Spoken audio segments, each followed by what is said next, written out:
Exporters retention কোটা account, এটা এমন একটা অ্যাকাউন্ট যেটা এক্সপোর্টের ক্ষেত্রে খুবই কমনলি ইউজড হয়। এটা একটা ফরেন কারেন্সি অ্যাকাউন্ট এবং এটা শুধুমাত্র এক্সপোর্টাররা, যাদের এক্সপোর্ট আর্নিংস আছে, তারাই ওপেন করতে পারে।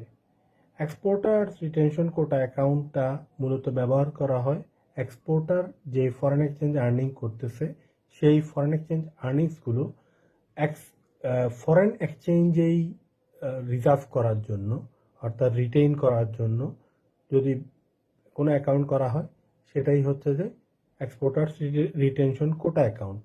এখন প্রশ্ন হচ্ছে যে এক্সপোর্টার কেন তার ফরেন এক্সচেঞ্জটা রিটেইন করতে চাইবে ফরেন এক্সচেঞ্জেই, কেন সে বাংলা টাকায় এনকেশমেন্ট করবে না?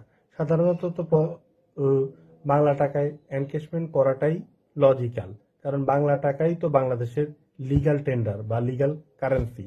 তাহলে কেন এক্সপোর্টার রিটেইন করতে চায়?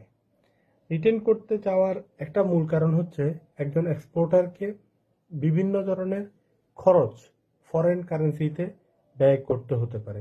যেমন তার বিদেশে কোনো ভ্রমণের সময় ফরেন কারেন্সি ব্যয় করতে হতে পারে, বিদেশে ফরেন অফিস স্টাবলিশমেন্টের ক্ষেত্রে তার ফরেন এক্সচেঞ্জে ব্যয় হতে পারে, অথবা তার ইম্পোর্ট পেমেন্টের ক্ষেত্রে ইম্পোর্ট পেমেন্ট সেটেলমেন্ট করার জন্য ফরেন এক্সচেঞ্জ ক্রয় করতে হতে পারে। তো এইসব ক্ষেত্রে এক্সপোর্টারের জন্য বুদ্ধিমানের কাজ হচ্ছে যে এক্সপোর্টার সেই টাকাটা এনকেশমেন্ট না করে সেটা ফরেন কারেন্সি অ্যাকাউন্টে রিটেইন করতে পারে ফরেন এক্সচেঞ্জ হিসাবে, এবং এই কারণেই ERQ অ্যাকাউন্টের ফ্যাসিলিটি এক্সপোর্টারদেরকে দেওয়া হয়। Thank you very much.